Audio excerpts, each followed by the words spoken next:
How to create Uber Eats account. Hello guys, this is Atticus and welcome back to another tutorial video. In today's video, I'll teach you guys how you guys can create an Uber Eats account. So without any further ado, let's dive right into it.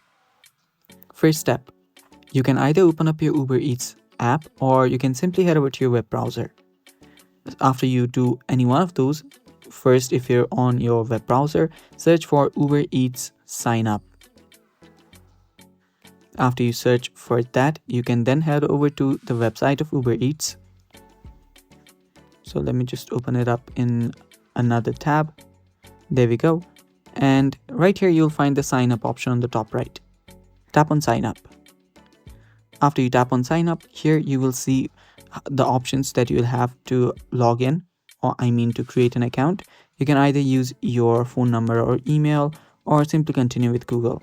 We'll just continue with Google. After you tap on continue with Google, choose an account. After you choose an account, you'll then need to type in your mobile number. So type in your mobile number, and after that, you'll receive a verification code. After you receive a verification code, you can then put that in, and then you'll have created your account. And it's basically that simple. And that's all for today's video.